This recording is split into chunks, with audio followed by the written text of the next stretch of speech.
Bob the Builder. Can we fix it? Bob the Builder. Yes, we can, but he will probably terrify you first. Hey everyone, what's up and welcome back to Most Amazing Top 10. I'm your host, Lindsay Ivan, and today I'm bringing you the top 10 scary Bob the Builder theories. For those of you who don't know, Bob the Builder follows Bob and his group of anthropomorphic machines as they complete projects such as renovations, constructions, and repairs around the town. Starting off this countdown, we have Bobsville. This theory suggests that Bob's father, Robert, is actually a power-hungry ruler. It is said that a couple years back, Robert actually destroyed a bunch of small towns. As a result, a bunch of innocent individuals were killed. He then used this as an opportunity to rebuild the town and tried to gain control of it. He named the town after himself, Bobsville. Not only is there a Bobsville, but there's also a town called Bobblesburg. But his attempts to rule this town were unsuccessful. Now, Robert has twin sons, Bob and Tom. He decided to name the more dominant twin after himself,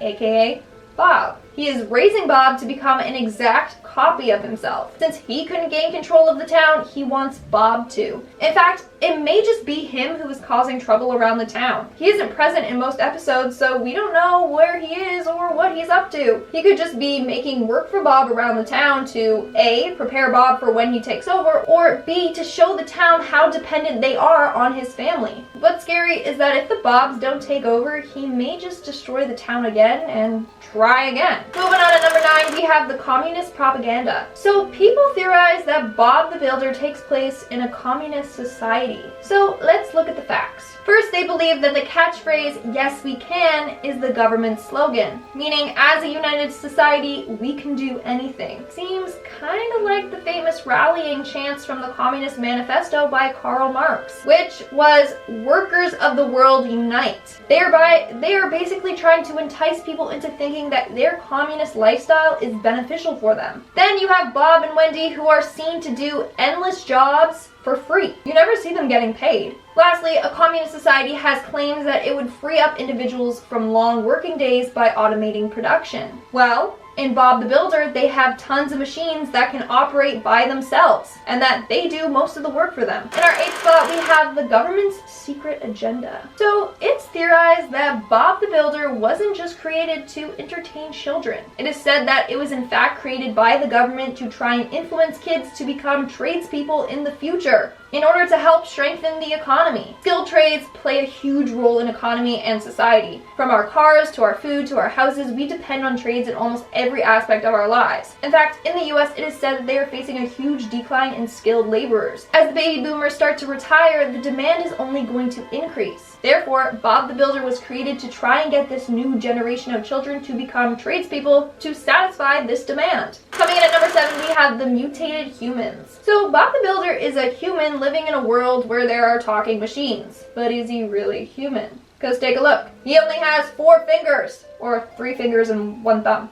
Whatever. Now, there are rare cases of people being born with more or less fingers. But what are the odds that every single human-looking person in this town has only 4 fingers? And before you guys come at me, I know sometimes cartoonists, they draw only 4 fingers because it's easier for them. But relax, it's just a theory. So anyways, there are 2 reasons why this could be. Theory 1 suggests that Bob the Builder takes place years before humans have evolved to the advanced forms that we are today. As a result, humans were still only being born with 4 fingers. Or 3 fingers, 1 thumb. This may also explain why Bob is building so much, because their society still isn't that big, advanced, and industrialized yet. The other theory suggests that Bob and all the other people are actually aliens. These aliens have come down to Earth disguised as humans living in a town that they created. They are now attempting to repopulate their species on Earth before eventually taking over Earth. Is this possible? Ancient alien theorists suggest yes.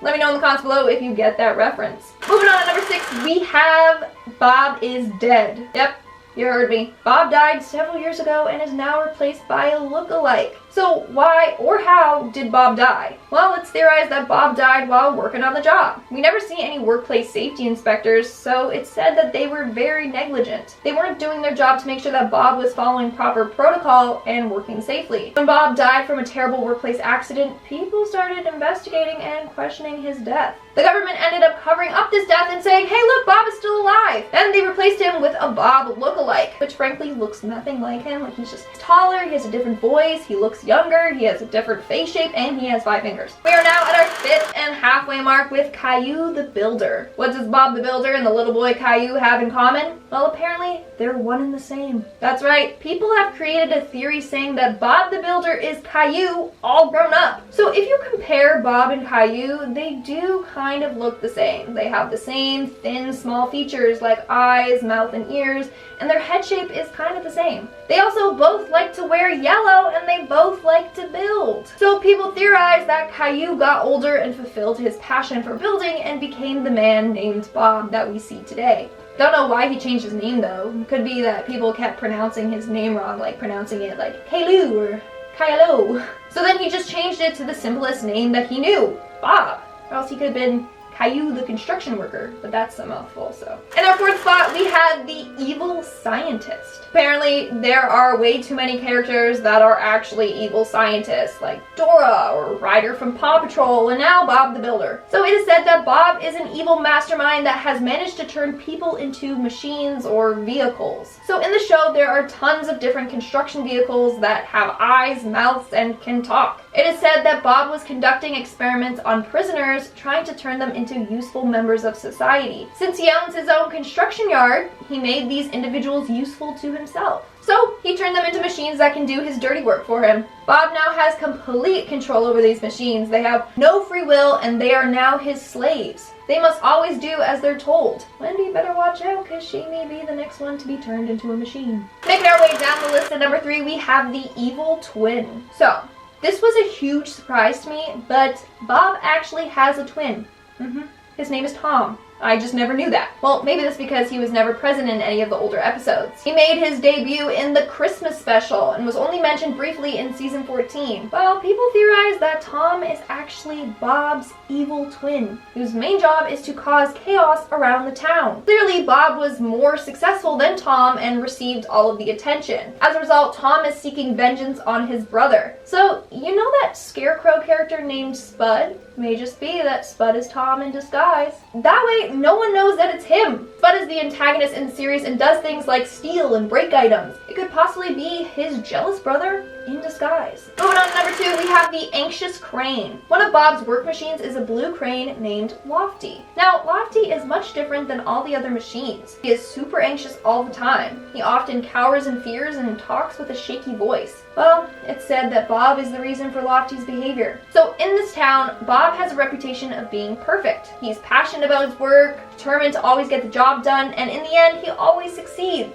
As a result, Bob has to keep up this perfect image. If any of the machines mess up, then it can damage his reputation. So, what does Bob do to prevent this? Well, he intimidates, abuses, and tortures the machines. If they make a mistake, he will make sure that they suffer the consequences. As a result, Lofty is terrified of Bob and messing up. It is said that he is the strongest in the Can-Do crew, since he's a crane, but he's the one that's the most scared, all because Bob has repeatedly abused him. And in our number 1 spot, we have the Escaped Criminal. So here's another theory surrounding the Scarecrow Spud. People are convinced that Spud is actually an escaped convict. He hides under a scarecrow mask so that no one knows his true identity. Spud is known to be a naughty and mischievous scarecrow. He causes a lot of problems around the town. We have seen him eat others' food, steal, and interfere with Bob's work. He also does show signs of being an unstable inmate, such as he talks to himself, has an evil laugh, and manipulates others. In one episode, he steals Bob's toolbox and then goes around throughout the day pretending to be a construction worker like Bob. And that's all for today's video. Let's move on to our comment shout-out portion. I'll be shouting out more comments from my video, Top 10 Scary Diseases That Came from Animals. Keenan Ismailov commented, "My favorite animal is dogs because they are cute and fun to take care of. I love dogs too. I wish I could get one, but my mom says no. They're too much of a responsibility, blah, blah, blah. Just wait, I'm gonna get a dog and surprise her one day. She watches these videos. Love you, Mom." Classic Color commented, "I think the only thing we can count on during the pandemic is Lindsay's eyebrow game." Thank you. I take pride in my eyebrows. I do them myself. So, James T commented, "Howdy, Lindsay. Hope you are well and doing good." Well, howdy, James T. I'm doing great. I hope you are too. And that's all the comments I'm shouting out for today. Make sure to comment something down below for a chance to be featured in my next comment shout out. And as always, don't forget to give this video a big thumbs up and subscribe to Most Amazing Top 10 for more amazing videos. I've been your host, Lindsay Ivan, and I'll see you when I see you.